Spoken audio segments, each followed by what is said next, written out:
സുഹൃത്തുക്കളെ, എൻ്റെ നിലയിലേക്ക് മധു നായർ ഏവരെയും വീണ്ടും ക്ഷണിക്കുകയാണ്. വീണ്ടും തിരഞ്ഞെടുപ്പുകളെ കുറിച്ചിട്ട് എൻ്റെ ചില ചിന്തകൾ നിങ്ങളോട് പങ്കുവയ്ക്കാം. എനിക്കൊരു ആഗ്രഹം, ഒരു സജഷനുള്ളത് ആക്ച്വലി, തിരഞ്ഞെടുപ്പ് സമയത്ത് സ്ഥാനാർത്ഥികൾ ധാരാളം വാഗ്ദാനങ്ങൾ ചെയ്യാറുണ്ട്. അത് പലതും അവർക്ക് പാലിക്കപ്പെടാൻ സാധിച്ചിട്ടില്ല, പലരും അത് മനഃപൂർവ്വം പാലിച്ചിട്ടില്ല. എൻ്റെ ഈ മണ്ഡലത്തിൽ, തിരുവനന്തപുരം പാർലമെൻറ്റ് മണ്ഡലത്തിൽ എത്രയോ കാലത്തെ ഒരാവശ്യമാണ് ഹൈക്കോടതിയുടെ ഒരു ബെഞ്ച് ക്യാപിറ്റലായ ഇവിടെ സ്ഥാപിക്കണമെന്നുള്ളത്. ഇതിനു വേണ്ടി എനിക്കറിയാം, വളരെ ചെറുപ്പത്തിലെ ഞാൻ പ്രൈമറി സ്കൂളിലൊക്കെ ആയിരുന്നപ്പോൾ തന്നെ വൻപിച്ച സമരം തിരുവനന്തപുരത്തുണ്ടായിരുന്നു, ബെഞ്ച് സമരം എന്നൊക്കെ. അപ്പം ഞാനൊക്കെ അന്തം മുട്ടി ഇതിനപ്പം ഈ സ്കൂളിലൊക്കെ കാണുന്ന ഈ ബെഞ്ചിന് വേണ്ടി ഇത്രയും ആളുകൾ, അത് ഇന്നും ഒരാവശ്യമായി തീർന്നിരിക്കുക. ആക്ച്വലി മിക്ക ഹൈക്കോടതി ക്യാപിറ്റലല്ലെന്നുണ്ടെങ്കിൽ ഇപ്പം മഹാരാഷ്ട്രയിൽ ഹൈക്കോടതി നാഗ്പൂരിലാണത്, പക്ഷേ തലസ്ഥാനത്ത് ഒരു ബെഞ്ചുണ്ടാകും.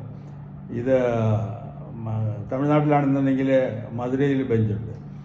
ഇവിടെ മാത്രം ഈ ഒരു സംഭവം നടത്തി കിട്ടാനായിട്ട് ഇതുവരെയും സർക്കാരിനോ പൊതു എന്താ പറയുക സേവകർക്കോ സാധിച്ചിട്ടില്ല. ആ ഒരാവശ്യം ഇത്തവണ ഈ പറയുന്ന സ്ഥാനാർത്ഥികൾ ആരും തന്നെ അത് കൊണ്ടുവരുമെന്ന് പറഞ്ഞിട്ടില്ല. കാരണം അവർക്ക് തന്നെ അറിയാം അത് സാധിക്കാത്ത. പക്ഷേ ഒരു പ്രധാനപ്പെട്ട കക്ഷി, ഞാൻ പേരെടുത്തൊന്നും പറയുന്നില്ല, ഒരു കേന്ദ്ര എല്ലാവർക്കും അറിയാം, കേന്ദ്രമന്ത്രി വളരെ വ്യക്തമായിട്ട് എന്തൊക്കെ ചെയ്യാൻ സാധിക്കും, പ്രായോഗികമായിട്ട് അത് ചെയ്യാൻ ഒക്കുന്ന കാര്യങ്ങൾ ലിസ്റ്റ് ചെയ്തിട്ട് കാര്യമായിട്ട് അതിനെക്കുറിച്ചിട്ട് വീണ്ടും വീണ്ടും വീണ്ടും പറയുകയും ജനങ്ങളെ ബോധവാനാക്കുകയും ഒക്കെ ചെയ്തു. അപ്പോൾ എനിക്കുള്ള ആകാംക്ഷ എന്ന് പറഞ്ഞു കഴിഞ്ഞാൽ, ഈ സ്ഥാനാർത്ഥി ജയിച്ചില്ലെങ്കിൽ ഈ പറഞ്ഞിരുന്ന വാഗ്ദാനങ്ങളെല്ലാം പാഴായി പോയില്ലേ. പക്ഷെ അങ്ങനെ ഒരു അവസ്ഥ സൃഷ്ടിക്കണം. എൻ്റെ മുന്നിലൊരു ഒരു എക്സാമ്പിളുണ്ട്. അമേധി കോൺസ്റ്റിറ്റ്യുവൻസിയിൽ സ്മൃതി ഇറാനി ആദ്യം ഇലക്ഷൻ നിന്നപ്പോൾ തോറ്റുപോയി.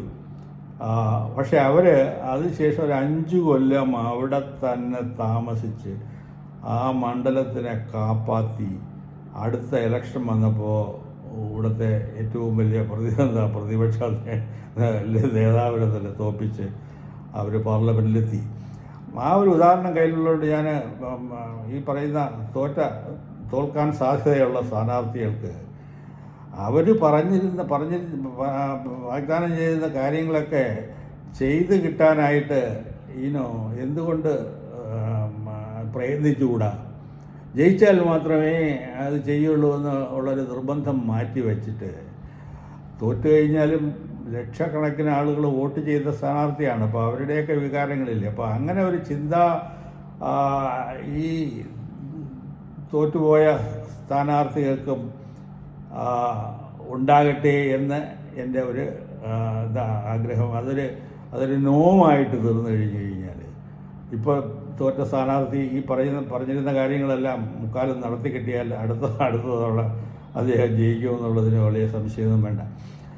അപ്പോൾ വേറൊരു കാര്യമുള്ളത്, ഈ തെരഞ്ഞെടുപ്പ് കമ്മീഷനിൽ വന്നിരിക്കുന്ന പരാതികളിൽ 99% അഭിപ്രായം, ഇന്ന ആളിനെ കുറിച്ചൊരു അഭിപ്രായം പറഞ്ഞു, അത് മോശമായി പോയി, ആക്ഷേപിച്ചു, വർഗീയത വിഷം ചേരുന്ന വിധത്തിൽ സംസാരിച്ചു. ഈ കേസുകൾ ഒന്നും തന്നെ അവസാനം ചിലരുടെയൊക്കെ ഒരു മാപ്പ് അപേക്ഷ, മറ്റത് മാനനഷ്ട കേസാണെന്നുണ്ടെന്നുണ്ടെങ്കിൽ വക്കീൽ നോട്ടീസ് അയക്കും കോടിക്കണക്കിന്. എന്നിട്ട് കേസ് ഫയൽ ചെയ്യാൻ വരുമ്പോൾ എവരുടെ ഒന്നും പൊടി കാണില്ല. കാരണം കേസ് ഫയൽ ചെയ്യണമെങ്കിൽ 1 കോടി ആവശ്യപ്പെട്ടിടത്ത് 10 ലക്ഷമെങ്കിലും കെട്ടിവയ്ക്കണം. അതിനൊന്നും ഇവരും തയ്യാറില്ല. ഈ കൊളോണിയൽ ഭരണത്തിൻ്റെ ഒരു ബാക്കി പത്രമായിട്ടുള്ള ഈ ഒരു പ്രവണത ഇത് മറ്റു രാജ്യങ്ങളിലൊന്നുമില്ല. എസ്പെഷ്യലി എനിക്ക് വല്ലാതല്ല പരിചയമുള്ള അമേരിക്കയിൽ അഭിപ്രായം മൗലികാവകാശമല്ലേ. എന്തൊക്കെ വിളിച്ച് പറഞ്ഞു കഴിഞ്ഞാലും അതിനെതിരായിട്ട് കേസ് കൊടുക്കാൻ പോകുന്നതുണ്ടല്ലോ, അത് ആ ഒരു പ്രവണത, അത് ആ കേസുകൾ ഡീൽ ചെയ്യാൻ വേണ്ടി മാത്രം ഇലക്ഷൻ കമ്മീഷൻ എത്ര പണം ചിലവാക്കുന്നു, എത്ര പേരുടെ എന്താ പറയുക ജോലി. ഇതൊന്ന് മാറ്റിക്കെട്ടാനായിട്ട്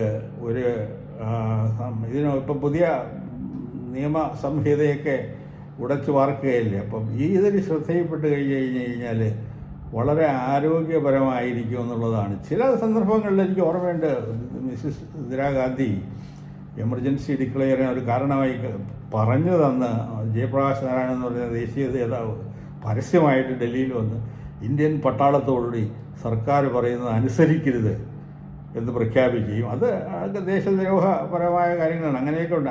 അല്ലാതെ എന്നെ ചീത്ത വിളിച്ചു, എൻ്റെ കൂടി അത് പറഞ്ഞു, ആലോചിച്ച് നോക്കൂ. ചില്ലറ കാര്യങ്ങൾക്ക് വേണ്ടി മന്ത്രിപദം തന്നെ പോയ ഒരു സംഭവമില്ലേ കൊട്ടാരക്കരയിലെ ആർ ബാലകൃഷ്ണനുള്ള പ്രസംഗത്തിൻ്റെ ഇടയ്ക്ക് ഇങ്ങനെ പഞ്ചാബ് മോഡൽ, പഞ്ചാബിൽ നിന്ന് വളരെ അസ്ഥിരതയും ഒരു ലോ ആൻഡ് ഓർഡർ ഇല്ലായിരുന്ന കേരളത്തിൽ ഉണ്ടാവുമെന്ന് പറഞ്ഞത് ഭയങ്കര വലിയൊരു സീരിയസ് ഇഷ്യൂ ആക്കി അദ്ദേഹത്തിൻ്റെ മന്ത്രിപദം പോലും തെറിപ്പിച്ചു. ഇതൊക്കെ ബാലിശമാണ്. ഇതിൽ നിന്നൊക്കെ മുക്തി നേടണം.